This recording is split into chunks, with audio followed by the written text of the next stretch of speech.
pericardio? Bueno, haciendo un repaso, ¿se acuerdan que el pericardio está formado por una capa externa fibrosa y una capa interna serosa, ambas compuestas por mesotelio? Cuando hablamos de pericarditis empieza a aparecer líquido.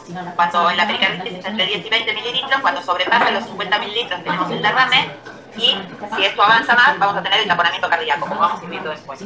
El líquido de la pericarditis parece un ultrafiltrado de plasma, las proteínas son aproximadamente un tercio de las del plasma, y la consistencia del pericardio es relativamente rígida y aumenta en reacción directa a las cargas. ¿Se acuerdan de la ley de Starling? Cuando más presión tiene, como que va agarrando más rigidez. ¿Cuáles son las funciones del pericardio? Fijar el corazón, disminuir la fricción del corazón contra los órganos vecinos, es decir, protegerlo, aislarlo de los órganos vecinos, aislarlo de cualquier infección vecina, evitar una dilatación excesiva que actúa como contención también de ese corazón, y regular el acoplamiento diastólico de ambas cavidades ventriculares, como que es un sostén, ¿sí?, de las cavidades cardíacas. Dentro de las enfermedades del pericardio tenemos la pericarditis aguda, el derrame pericárdico, el taponamiento cardíaco y la pericarditis constrictiva. Empezamos por pericarditis aguda. El concepto de pericarditis aguda es una inflamación aguda que puede cursar con derrame pericárdico o sin él y acompañarse o no de taponamiento cardíaco, caracterizada por dolor torácico, brote pericárdico y alteraciones del electrocardiograma. Como vamos a ver después, esa triada del dolor, el frote y el electro es lo que a mí me va a hacer diagnóstico de pericarditis. ¿Vamos bien? Sí. Bueno, ¿de qué etiología puede ser esta pericarditis? Como muchas, vamos a tratar de buscar la causa. Cuando no llegamos a una causa clara, se interpreta como que es idiopática porque no lo podemos relacionar con ninguna otra causa. Pero lo más común puede ser infecciosa, inmunológica, por vecindad, por inflamación de algún órgano vecino, metabólica, neoplásica, por agentes físicos, secundaria a una pericardiotomía, en una cirugía cardíaca. En los niños es donde son más frecuentes las pericarditis purulentas, y las enfermedades del colágeno virales y neoplásicas. Los síntomas. Decimos que tiene que tener el dolor, habíamos mucho dolor, frote y electro, la tirada para hacer el diagnóstico. El dolor es en el tórax, retroesternal, precordial izquierdo, puede irradiar al cuello y al borde superior del trapecio izquierdo. Aumenta con la posición supina, esto es un medio que nos puede ayudar en la búsqueda del diagnóstico de pericarditis. Puede aumentar con la tos, con la inspiración profunda, con la deglución, y mejora al sentarse o inclinarse hacia adelante. Acuérdense que parecido era la pancreatitis, que buscaba una posición inclinada hacia adelante, en el área maometana, y en la pericarditis también. Lo más característico es eso, que aumente inclinando el cuerpo hacia adelante. El dolor proviene de la inflamación del pericardio y de la pleura, con estiramiento del saco, debido al líquido que hay en su interior. El paciente puede presentar disnea o una ventilación superficial, y esto puede ser de varias causas. Puede ser por el derrame en sí, porque tenga un volumen importante, puede ser por ese dolor, que le crea como un estado de ansiedad, el dolor pericárdico en la zona del pericardio, no la zona del pericardio, en la zona retroesternal. Puede ser porque esté febril, el paciente hiperventila, las febriles, o puede ser que el derrame tenga gran magnitud, lo que haga es comprime los bronquios, el parénquima pulmonar. Pero no es que si no tiene la disnea, no hacemos diagnóstico, lo puede tener. Y otros síntomas asociados si es de un origen metabólico o si es de un origen de alguna colagenopatía, todo eso va a ser asociado a los síntomas de la causa que me dé la pericarditis. El signo, esos serán los síntomas. El signo más característico es el frote pericárdico, que es patognomónico de la pericarditis aguda, porque hay poco líquido, entonces es como que las dos hojas del pericardio rozan y dan ese frote pericárdico. Una vez que la pericarditis se transforma en derrame pleural o en taponamiento aún más, desaparece el frote, porque las dos hojas están bien separadas y desaparece el frote pericárdico. ¿Me entendió? Para hacer el diagnóstico tenemos que tener dos de los tres criterios: el dolor, el frote y los cambios en el electro. ¿Qué vamos a ver en el electrocardiograma? En el electrocardiograma vamos a ver la pericarditis, y lo que me demuestra es son cambios evolutivos que en pocas horas, desde que empieza el dolor, ya aparece y es supra del nivel del ST. Acuérdense que podría llegar a facilitar un infarto, ¿sí? Pero lo que tiene es una concavidad superior importante y puede no tener el dolor, y puede no tener, para hacer el diagnóstico diferencial, en un infarto no tendríamos el frote, y en el infarto tendríamos elevación de las enzimas, que acá no tenemos troponina ni CKMB. Pero el electro nos puede dar a confusión con este ST. En este otro, que es bien gráfico, es como que en este no nos simula tanto un infarto, pero ven que todos los ST tienen una cubetita superior, que es característica de la pericarditis. Este es otro ejemplo. Acá, ST, acá, acá. Igual, en estos pacientes, uno, como el electro es sospechoso y tiene el dolor, le hacemos así. Está mal que el diagnóstico diferencial lo hagan con un síndrome coronario. ¿Se entendió eso? Siempre igual, el paciente lo vemos como un todo, ¿sí? A ver cómo le agarró el dolor, qué estaba haciendo, cuándo le duró, cómo le calmaba, todo lo que nosotros descartamos con el síndrome coronario agudo.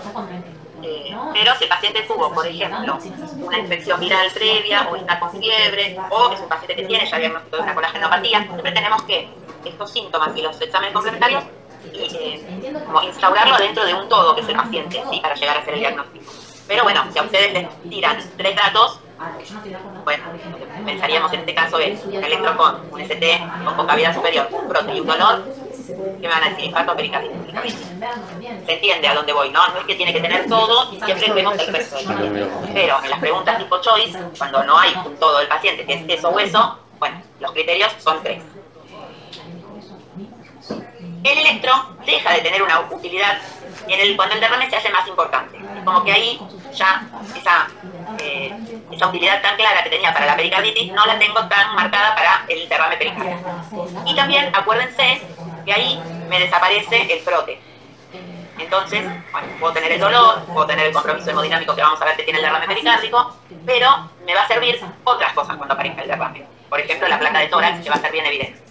¿Qué voy a pedir de laboratorio en una pericarditis aguda? Fundamentalmente la eritrosedimentación, que la pueden encontrar como BSG o eritrosedimentación, y leucocitosis. Puede haber un leve aumento de la CPK, pero la general, no la MB. Vamos a pedir serología para virus. Vamos a pedir T3, T4 y TSH para descartar un hipotiroidismo. Acuérdense que el coma extrematoso tiene derrame pericárdico. Vamos a pedir anticuerpos antinucleares, factor reumatoideo para lupus y artritis reumatoidea, porque me da la serositis. Y una urea y una creatinina para descartar la insuficiencia renal, porque el síndrome urémico también me da serositis. Todo esto sería estudiando la etiología de la causa de la pericarditis. ¿Cómo evoluciona? Un alto porcentaje, mayor al 60%, evolucionan a la curación espontánea. Como muchas forman parte de otra patología, y es raramente la idiopática, con la resolución o la mejoría, en el caso de las colagenopatías, cuando lo sacamos de la crisis o de esa enfermedad, revierte el derrame pericárdico. La firosis así también. Solo un 15 o un 20% tiene pericarditis recidivante y algunas pueden evolucionar en forma tórpida hacia el taponamiento o, depende de la causa, a la constricción pericárdica traviata. ¿Por qué? Porque si es purulento, por ejemplo, que tiene mucha fibrina, lo que hace es engrosa esas hojas del pericardio y pueden llevar a la pericarditis constrictiva, que hace todo un proceso inflamatorio y pone rígida la pared del pericardio. En pericarditis aguda, el tratamiento es el reposo, el ácido acetil salicílico o la indometacina, son los AINES de elección. Se puede usar corticoides, no está muy establecido ni va a depender también de la causa. En las enfermedades autoinmunes se usa bastante. Hay trabajos que usan colchicina, pero fundamentalmente es el reposo y el AINE. El dolor cede más o menos en 24-48 horas de iniciado el tratamiento. Lo que sigue después revierte es el frote y lo último que desaparece es el electrocardiograma. Bueno, si avanzamos después de la pericarditis, pasamos al derrame pericárdico. Cuando tiene más de 50 mililitros, hablamos de derrame, como habíamos dicho antes. Entre 15 y 50 podríamos hablar de la pericarditis. O del líquido, entre 15 y 20 sería lo normal, entre hasta 50 la pericarditis y en mayor a 50 el derrame. Este derrame puede ser silente, puede ser un hallazgo en un paciente totalmente asintomático, que sea muy escaso el líquido, y se descubre en una placa de control o en un ecocardiograma que pidamos de rutina por otra causa. La mayoría no tiene inflamación del pericardio, tiene solamente el líquido, y los que llegan al taponamiento cardíaco es un bajo porcentaje. ¿Qué va a depender de ese aumento de la presión intrapericárdica? Depende del volumen de ese derrame depende con la velocidad que se acumuló el líquido y depende de las características del líquido. En esto se asemeja bastante a lo que habíamos visto cuando vimos derrame pleural, que va a depender de cómo se fue instaurando la tolerancia hemodinámica que el paciente haga. La etiología, bueno, la pericarditis aguda, como habíamos visto antes, una transudación serosa, una hemorragia intrapericárdica. La hemorragia intrapericárdica puede ser de causa traumática, en un traumatismo de tórax, en un accidente en la vía pública, secundaria a una cirugía torácica, o alguna neoplasia que sangra hacia el espacio pericárdico. Enfermedades metabólicas, habíamos visto que el hipotiroidismo, el síndrome urémico, idiopáticas, neoplasias y autoinmunes. Son muy similares a las causas de la pericarditis. Los síntomas. Los que no elevan la presión intrapericárdica pueden ser asintomáticos, es lo que decíamos. No todo derrame pericárdico, porque no tiene que tener inflamada el pericardio para que sea una pericarditis, no todo derrame pericárdico tiene síntomas. Acuérdense que dijimos que podía ser una flaconia. Una vez que presenta síntomas, el dolor es un dolor sordo, opresivo, constante, o una presión en el pecho. Cuando este derrame es de gran volumen, puede comprimir estructuras vecinas. Puede producir disfagia, tos, disnea, hipo, náuseas y una sensación de plenitud abdominal. Todo esto es cuando el derrame pericárdico tiene un volumen importante. Los signos. Fundamentalmente nosotros lo que vamos a ver cuando escuchamos al paciente, que vamos a ver que la bomba esté funcionando bien, que tenga un buen volumen minuto. Entonces, si ese volumen del derrame pericárdico es bajo, no podemos no encontrar nada. Pero a medida que ese volumen va a ir aumentando, el paciente va a empezar a presentar signos. Por ejemplo, podemos escuchar los ruidos cardíacos alejados. Puede presentar compresión del pulmón, existe el signo de Ewald, que es una matinez a la perfusión, debajo de la escápula izquierda. ¿Sí? Con un soplo bronquial o pleurítico. Acuérdense que el soplo pleurítico también estaba en el derrame. Si un derrame pericárdico se presenta sin elevación de la presión intrapericárdica, no produce alteración en el pulso ni en la presión ni en el pulso veno. Quiere decir que a bajo volumen pericárdico no me trae repercusiones hemodinámicas, como van a ver cuando tenga un derrame pericárdico masivo o un taponamiento cardíaco. Ahí va a empezar a presentar alteraciones hemodinámicas. Pero, mientras tanto, puede no darlas. Todo va a depender del volumen de ese derrame pericárdico. ¿Cómo lo vamos a catalogar o medir?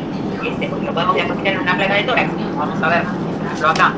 Esta sería una silueta normal y esta sería una silueta que no es la silueta de la cardiomegalia, sino que es más un botellón. El cuello es finito arriba y hace la panza abajo. ¿Por qué es esto? Porque el paciente en un globo, yo lo lleno de agua y el agua se va hacia abajo y hacia lo ancho. Esa forma tomaría el globo, que sería el pericardio en este caso, alrededor del corazón. Entonces está como agarrado del cuello arriba y se ensancha hacia abajo. Esto lo vemos en la placa de tórax. Entonces, ¿cómo vamos a estudiarlo? Seguido a esta placa de tórax vamos a pedir un ecocardiograma. El ecocardiograma bidimensional, porque para ver cavidades con el bidimensional me alcanza, el Doppler lo vamos a usar, acuérdense, para ver las estructuras valvulares. Y es el que mayor datos me va a dar, es simple, accesible, económico, y me puede dar la presencia de líquido y me puede medir cuánto es ese líquido. Como es algo que está al alcance de la mano, lo puedo hacer de forma diaria, puedo evaluar si hay mejoría o al contrario, si va a aumentar.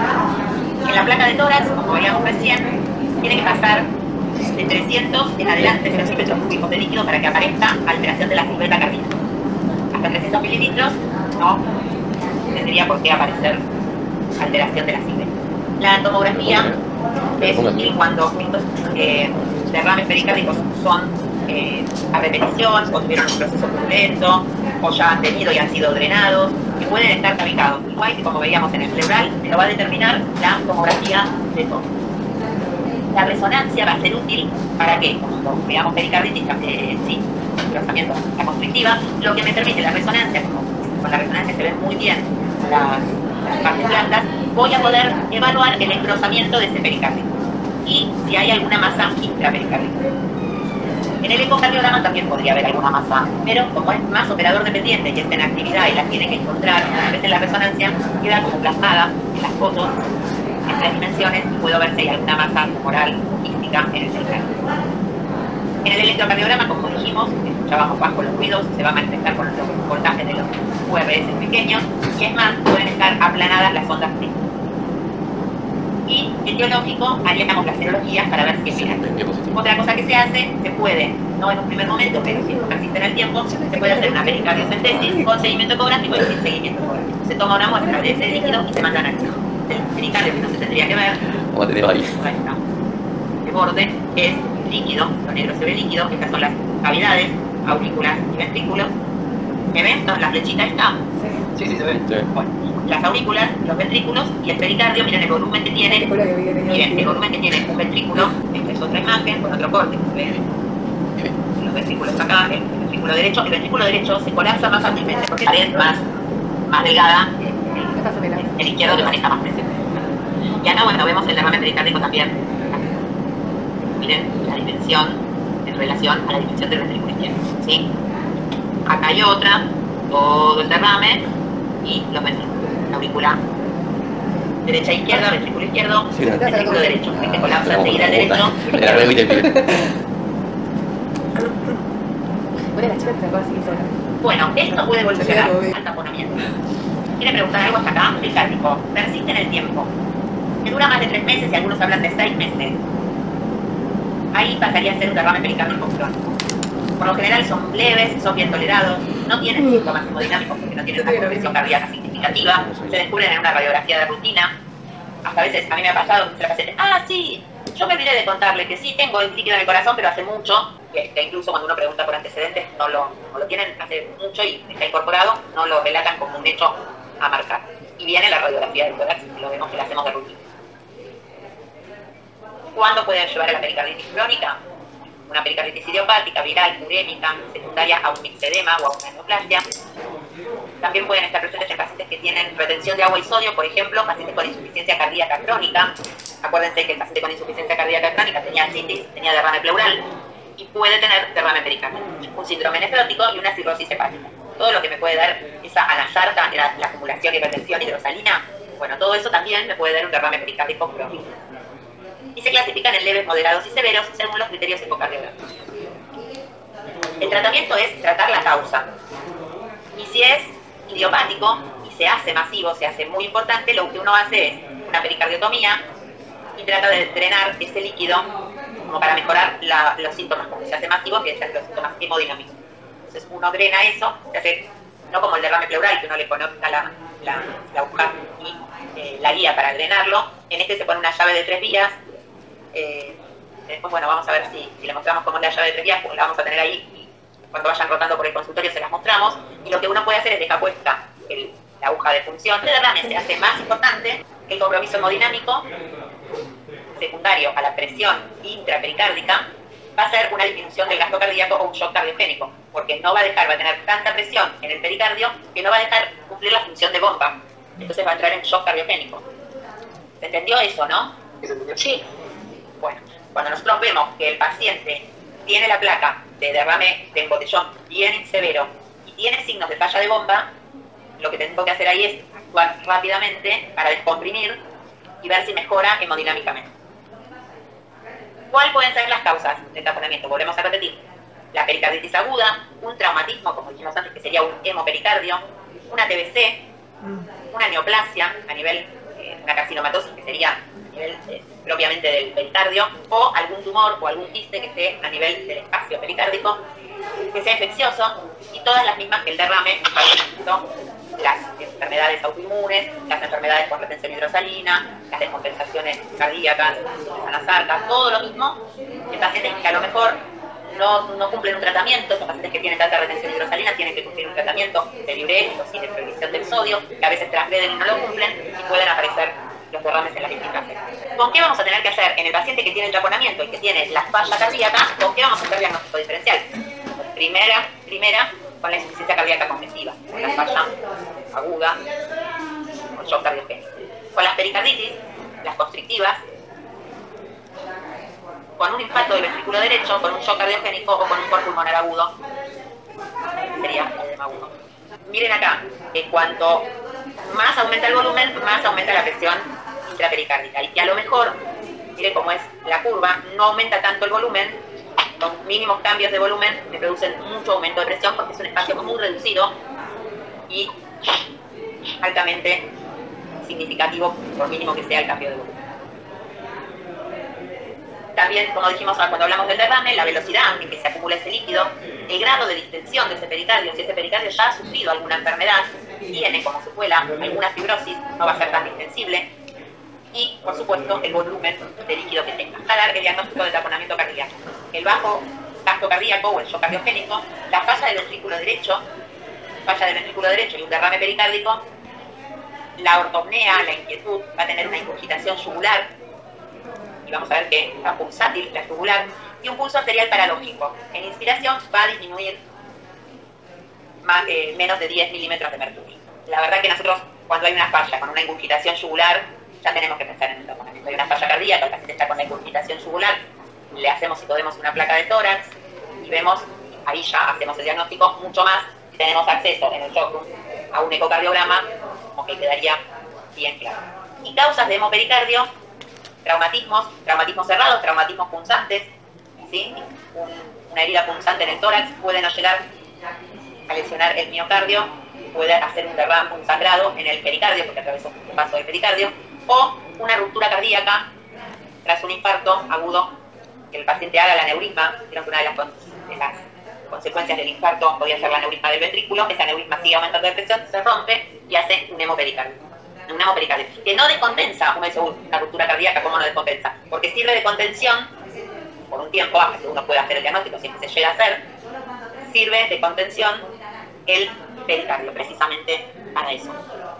Yo no sé si está Alejandra por ahí, pero no sé si ella se acuerda, la infectóloga, creo que estaba ella conmigo de guardia en el hospital, éramos alumnas de las primeras épocas de la carrera, y entró un paciente con traumatismo torácico por un accidente, se hizo el diagnóstico en el shock room y le hicimos el avenamiento por el derrame pericárdico, estaba en shock, pusimos la llave de 3 vías, todo, y lo llevaron a quirófano, lo suturaron, tenía una ruptura cardíaca, lo suturaron y llegó a tiempo. ¿Por qué? Porque la ruptura cardíaca quedó contenida con el pericardio. No es lo más común, eso me quedó grabado, pero bueno, suele pasar. Acá se ve el ventrículo, ven que acá, este es el izquierdo, ¿no?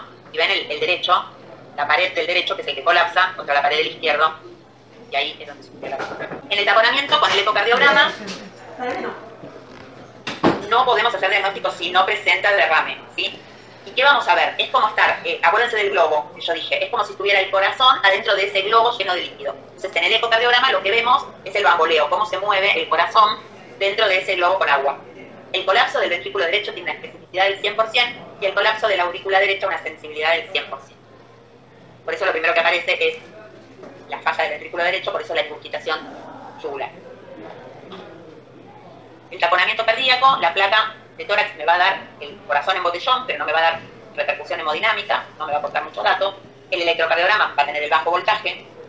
Y el cateterismo lo que va a hacer es el Swan-Ganz, que lo vieron con Eve la otra vez, cuando le dio creo que insuficiencia cardíaca, es el que mide las presiones en las cavidades y en la vena cava y en la cavidad.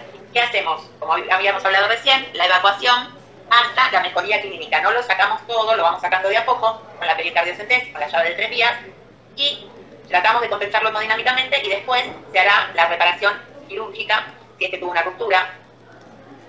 Si es una pericarditis purulenta, que hay que lavar todo ese pericardio para limpiar de fibrina, esto se puede hacer vía laparoscópica también, como el pulmón. Si es algún taponamiento recidivante, el paciente tiene frecuentemente estas causas, también vamos a ir a ver qué es lo que me está determinando estas recidivas. Y si no mejora con una pericardiocentesis, le hacemos la punción y el paciente no mejora hemodinámicamente, tiene indicación quirúrgica. Se hace una ventana pericárdica y se observa con el laparoscopio. No le damos diuréticos, no va a mejorar con los diuréticos, como el pulmonar, no mejoran con los diuréticos, y al contrario, acá lo que me va a hacer es disminuir el volumen minuto, porque le saco más líquido y sigo empeorando el cuadro de falla hemodinámica en el taponamiento cardíaco, ¿sí? Bueno, tenemos la pericarditis constrictiva.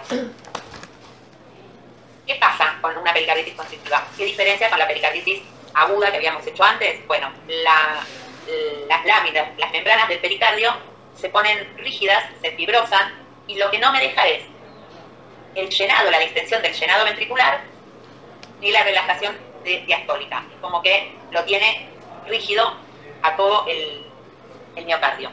Puede ser de estrangulación lenta, puede ser aguda, subaguda o transitoria, de un proceso inflamatorio transitorio. El 50% no se llega al diagnóstico, es inespecífico. De las infecciosas, la que más pericarditis constrictiva da es la TBC, después las neoplasias y después las causas purulentas. ¿Por qué? Porque la secreción purulenta es la que más fibrina me da y es la que más me va a empeorar la pared del pericardio. Piensen que el grosor normal, ahora lo vamos a ver en una diapo, pero acá, el normal del pericardio es de 1 a 2 milímetros y en la pericarditis constrictiva este pericardio se vuelve de 1 a 2 centímetros. Piensen que 2 centímetros es como otra pared ventricular, que no lo deja distender para nada el ventrículo, queda atrapado en esa pared de pericardio, porque acá ya es una pared de pericardio con 2 centímetros. Miren lo que es el corazón y lo que es el pericardio. ¿Qué me trae esto al paciente? Disnea de esfuerzos, ortopnea, palpitaciones, signos de insuficiencia cardíaca congestiva, porque el paciente no va a tener una buena bomba, no tiene ni buen llenado, ni buena diástole. Puede tener hepatomegalia, edema, artritis, mutilación yugular. El signo de Kuhn-Bauer, el pulso paradójico, los ruidos pericárdicos tipo chasquido, el electrocardiograma con una T plana, igual que como habíamos visto antes en el taponamiento, derrame avanzado. Y en la placa de tórax, acá no vamos a ver el botellón del derrame, sino que vamos a ver calcificaciones en algunas, ¿sí? En esta otra se ve mejor, los depósitos de calcio y de fibrina, como engrosan la pared, y miren que para que aparezca en una placa de tórax tiene que estar engrosada. Acá vemos el engrosamiento en el ecocardiograma de la pared. Acá vemos, pobremente se ve en una tomografía, en esta se ve mejor. ¿Ven? La silueta acá, esto habitualmente no se ve porque está pegado al corazón y no se ve, y acá hay toda una pared alrededor del corazón y en la resonancia se ve mucho mejor las dos hojas del pericardio engrosadas.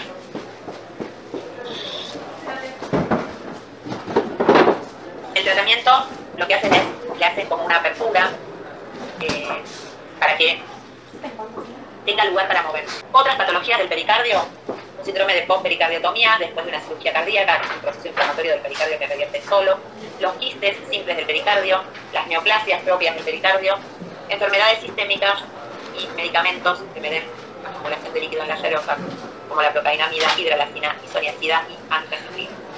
Estas tetraciclinas ya dejaron de estar en uso. Y ya sabiendo que el tema de la insuficiencia cardíaca es como que en el derrame severo, en el taponamiento, en la pericarditis, si lo razonan, buscan los síntomas, van a aplicar los síntomas de la falla cardíaca. 5 diapos como para que tengan tumores cardíacos. Los tumores cardíacos, fundamentalmente el primero es el mixoma. Mixoma auricular. Después existen los quistes pericárdicos, como vimos recién, los angiosarcomas, fibroblastomas, rhabdomiomas, pero el que más frecuentemente uno ve es el mixoma. El 30% son tumores benignos, pero que por la ubicación son como a veces a nivel del sistema nervioso central. No tienen malignidad en la célula, pero actúan malignamente por donde están ubicados, porque van a repercutir en la vida del paciente igual que si actuaran de forma maligna, con un bajo pronóstico de vida. El quiste pericárdico le sigue, el lipoma, fibroblastoma, y todos los demás tienen muy baja. Los malignos, que son sumamente raros, pero dentro de los malignos, son los de tejido conectivo. Los angiosarcomas, rhabdomyosarcomas, mesotelioma. El mesotelioma es el propio del pericardio, como el mesotelioma en pulmón. Y los síntomas van a ser múltiples, porque van a depender de qué estén alterando en cuanto a la localización. Desde disnea, dolor anginoso, síndrome constitucional se refiere al síndrome de repercusión general, pero fundamentalmente es el dolor y la disnea. Lo vamos a descubrir con un ecocardiograma que le vamos a pedir al paciente en el estudio si tiene derrame pericárdico, en el estudio del derrame pericárdico. Pero el paciente se puede presentar con cualquiera de los síntomas, depende de lo que el infiltrado. Si es un mesotelioma, con el derrame pericárdico. Si es un rhabdomyosarcoma, posiblemente tenga infiltrado el miocardio, puede presentar arritmias, puede presentar infarto. La localización más frecuente es en aurícula derecha, aurícula izquierda, perdón, me quedé con la aurícula derecha del derrame. En aurícula izquierda se ve perfecto el mesotelioma, el pericardio y el mixoma auricular se ven perfecto en un ecocardiograma. Ahí, un poquito. Puede ser casi un 20% que no tenga síntomas, que sea un hallazgo. Y el que no presenta los síntomas de la insuficiencia cardíaca congénita. Las embolias de ese tumor pueden migrar por la circulación y impactar en otro lugar, y las arritmias se infiltran en el lugar. El mixoma auricular, acá. Esta bola acá que tiene el tamaño de la aurícula izquierda, como se distorsiona, y está ahí. El tamaño casi, si lo comparamos con el tamaño de la aurícula derecha, solo el mixoma auricular. Ahí lo ven, acá se ve. Esta la diagnostico yo, que no soy cardióloga, chicos. Se ve perfecto. Y no es tan poco frecuente, ¿eh? Yo conozco varios pacientes que tienen. ¿Qué pasa con esto? Si crece acá, ¿ven? Las complicaciones van a ser, como yo les decía, es todo tan reducido, va a depender de qué, de a dónde se localiza. Es decir, está en el tracto de entrada, me va a alterar el llenado auricular. Y acá me altera la auriculoventricular, las puntos sobre la auriculoventricular. Acá casi no va a tener forma física. Porque tienen los mixomas que a veces son móviles. Entonces, le permite durante un tiempo seguir pasando el flujo así. Bueno, acá viene ya que debe tener compromiso de la salvas del auriculoventricular. Dejando bien en el ventrículo. Acá lo mismo. En la percepción, miren el tamaño. Y este, el rhabdomyosarcoma, está acá en la pared del ventrículo. Como que miren las paredes de los otros. En este sector hay algo está más engrosada y localizada, la pared del ventrículo, que es lo que llama la atención de lo que van a hacer. El fibroelastoma lo que hace es que no se muevan bien las paredes. Metástasis están impactadas acá, de un melanoma y de un hepatocarcinoma. Acá también el impacto de metástasis de un broncógeno que invade la aurícula. Este es el compromiso de invasión local. Un carcinoma broncogénico que en general va a estar en el propio puente, canina, y invade por cercanía la aurícula. Quiere decir que estos son por compromiso exógeno a local.